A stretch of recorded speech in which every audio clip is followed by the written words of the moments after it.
Cinema టికెట్ల వివాదంపై మరోసారి తెలంగాణ హైకోర్టు సీరియస్ అయింది. అనిల్ రావిపూడి చిరంజీవి కాంబినేషన్లో వచ్చినటువంటి మనశంకర వరప్రసాద్ గారు సినిమా టికెట్ ధరలను కూడా పెంచారని, ఈ విషయాన్ని కోర్టు దృష్టికి తీసుకురాలేదని పిటిషనర్ కోర్టుకు తెలియజేశారు. దీంతో హోంశాఖ ముఖ్య కార్యదర్శి సివి ఆనంద్కు కోర్టు కంటెస్టెడ్ నోటీసులు జారీ చేసింది. ఇక మీదట ఏ సినిమాకైనా 90 రోజుల ముందే టికెట్ రేటు పెంపు నిర్ణయం తీసుకోవాలని ఆదేశించింది.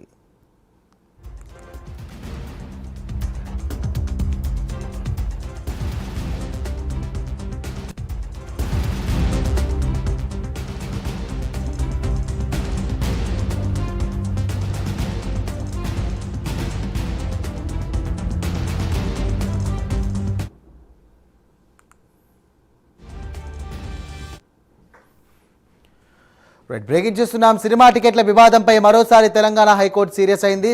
అనిల్ రావిపూడి అలాగే చిరంజీవి కాంబినేషన్లో వచ్చినటువంటి మనశంకర వరప్రసాద్ గారు సినిమా టికెట్ ధరలను కూడా పెంచారని, ఈ విషయాన్ని కోర్టు దృష్టికి తీసుకురాలేదని పిటిషనర్ కోర్టుకు తెలియజేశారు. దీంతో హోంశాఖ ముఖ్య కార్యదర్శి సివి ఆనంద్కు కోర్టు కంటెస్టెడ్ నోటీసులు జారీ చేసింది. ఇక మీదట ఏ సినిమాకైనా 90 రోజుల ముందే టికెట్ రేటు పెంపు నిర్ణయం తీసుకోవాలని ఆదేశించింది. ఇదే అంశానికి సంబంధించి మరిన్ని డీటెయిల్స్ అందించడానికి మా కరెస్పాండెంట్ అశోక్ సిద్ధంగా ఉన్నారు. Ashok, thank you sir.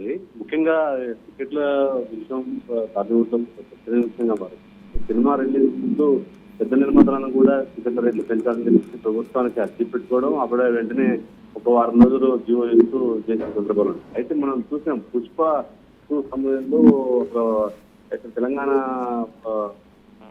ఉన్నటువంటి గవర్నమెంట్ కూడా అప్పుడు తప్పించడం వల్ల ఒక ప్రాణం కూడా కోల్పోయిన పరిస్థితి. అప్పుడు హైకోర్టు చాలా సీరియస్ అయింది. ఇటువంటి బెనిఫిట్స్ కానీ, అలాగే అంతేకాకుండా టికెట్ రేట్స్ పెంచే విషయంలో కానీ చాలా సీరియస్ గా వ్యవహరించాలి. అప్పటికప్పుడు ఇటువంటి జీవోల వల్ల ముఖ్యంగా ఉన్నటువంటి నిర్మాతలు కానీ ప్రజలు కానీ ఇబ్బంది పడతారు. ఇది ఇవ్వకూడదు అని చెప్పేసి కోర్టు గతంలో కూడా హెచ్చరించింది. అయితే రాజాసాబ్కు సంబంధించినటువంటి టికెట్లకు సంబంధించిన అర్జీ పెట్టుకున్నప్పుడు నిర్మాతలు మరి అప్పుడు ఉన్నటువంటి కొన్ని ప్రాంతాల్లో కూడా ఇవ్వడం జరిగింది. అయితే అక్కడ ఒక కోర్టు ఒక సర్క్యులర్ జారీ చేసి ఈ జియో కావాలంటే ముందుగా 3 నెలల ముందుగా కోర్టును సంప్రదించాలి, అలాగే ప్రభుత్వాన్ని సంప్రదించాలి. హోంశాఖ కూడా ముందుగా నిర్ణయాలు తీసుకోవాలి. అప్పటికప్పుడు నిర్ణయాలు తీసుకొని అందరినీ గజిబిజి చేయొద్దు. ప్రజల దగ్గర కూడా డబ్బులు తీసుకునే విధానంలో కూడా అన్ని ఒక పారదర్శకత పాటించాలని చెప్పి తేవడం జరిగింది. అయితే దీన్ని సంబంధించి విజయం గోపాలని కూడా ఆయన కోర్టు దృష్టి తీసుకొచ్చాడు. అయితే కోర్టు ధిక్కరణ కేసు కింద కూడా కోర్టు భావించింది. దీనికి సంబంధించిన సీరియస్ వార్నింగ్ ఇస్తూనే వాయిదా వేసినటువంటి పరిస్థితి. ఖచ్చితంగా హోం సంబంధించిన ప్రధాన కార్యదర్శిని దీన్ని అడ్రస్ చేస్తూ ఖచ్చితంగా గవర్నమెంట్ జీపీని కూడా దీని మీద కూడా మీరు ఒక నివేదిక ఇవ్వాలని, నివేదిక ఇచ్చిన వెంటనే దీనిపై ఎటువంటి చర్యలు తీసుకుంటారు. కోర్టు ధిక్కరణ కేసు కింద కూడా యాక్షన్ తీసుకుంటామని చెప్పేసి మందలిస్తూనే ప్రస్తుతానికి వాయిదా వేసింది. సో ప్రస్తుతానికి ఇది చర్చనీయాంశంగా మారింది.